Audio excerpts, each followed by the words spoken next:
got for you. I wanted to get a, temperature reading on the cylinder head without going through the electronic means, with a sensor and a gauge and all that kind of stuff. So I came up with this little rig. It's kind of just probably for the close quarters.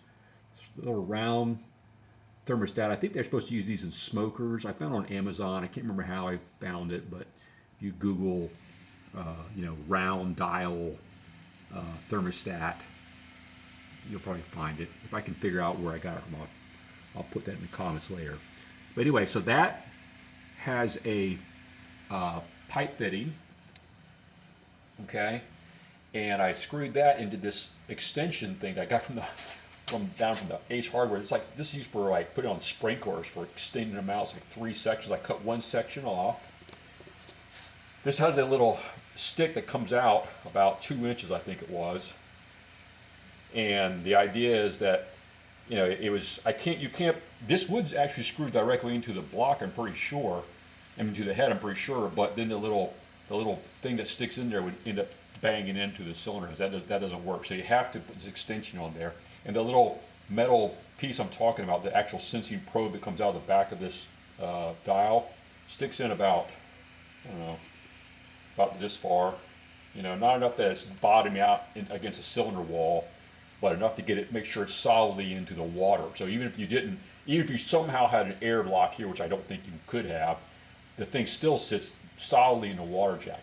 So right now we're at about let's read about 130 right up here.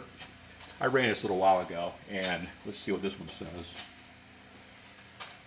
Yeah, that one says 130. Now I've got no thermostat in it, so I'm running it wide open. I wanted to see if I would get the same temperature.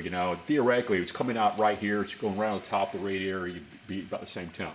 So I'm going to put my 160 back in there again, and it'll be interesting to watch how long that thing goes, and then see what this thing comes open. But my main idea here was I wanted to be able to have a temperature reading and run a proper,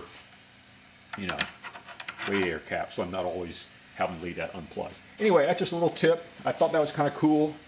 If you are doing some test runs with your engine, that was a nice little solution. Nice big dial, easy to read. So now I've got all the instrumentation I need. I've got water temperature, I've got oil pressure, I've got fuel pressure, and I have vacuum. The only thing I don't have is volts, which, I can just put a meter down there and read directly if I want to, just to see, make sure. The only reason I'd want voltage is to make sure the alternator is still charging and I'm not going to run out of battery juice soon.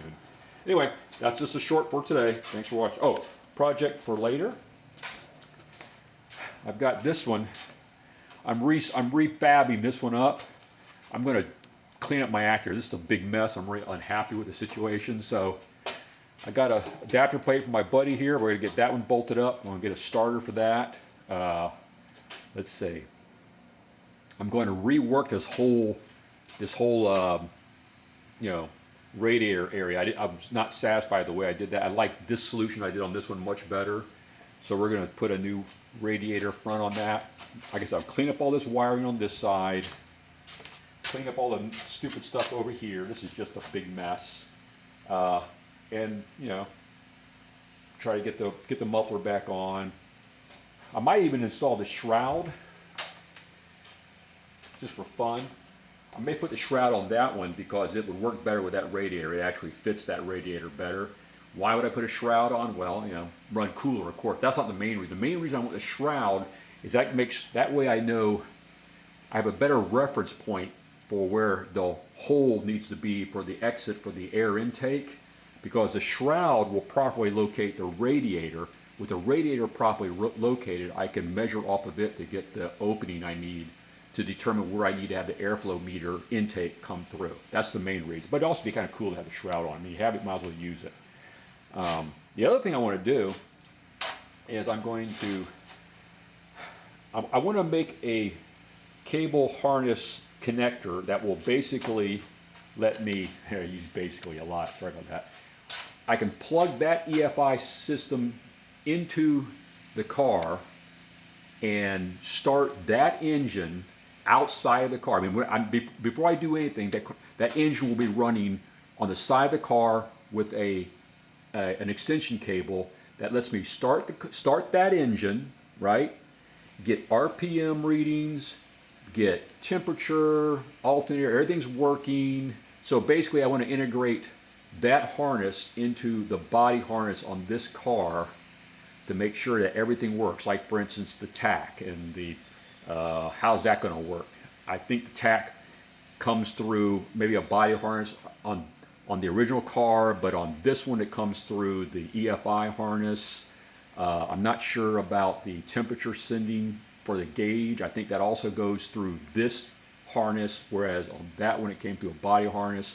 So my point is I'm going to have to probably make use of some of the body harness and some of this harness to make everything work properly. And I want to make it all plug and play. So when I do install this, all I'm going to do is remove the EFI harness, and which is just, I have this one as an example. This is basically the same.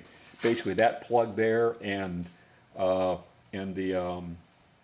fuse link. So I'm going to be tying into a plug that goes into something that should look like that. Okay, I need to get that kind of plug adapted to that harness so that that harness will simulate the EFI harness that's in the car and still make everything work.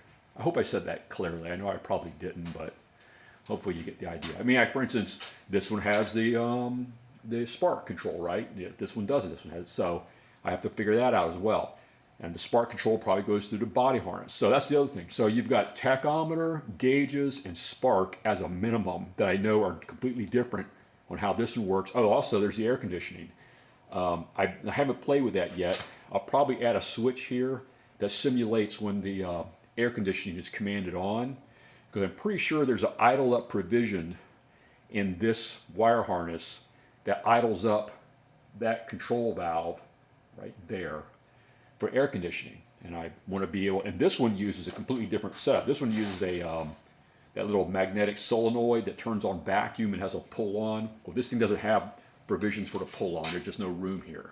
So it has to do it electronically. So I have to convert that magnetic solenoid turn on signal to whatever this thing takes to make that idle up. So later on I'm going to be playing around with that. I don't know if it's like a normally closed or it's a positive voltage or what it reads, but one of those wires in that wire harness I know has something to do with the idle up of the AC.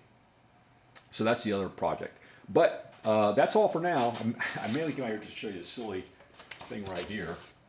One more look. Isn't that cool? And then I got sidetracked. But anyway, more later. Thanks for watching.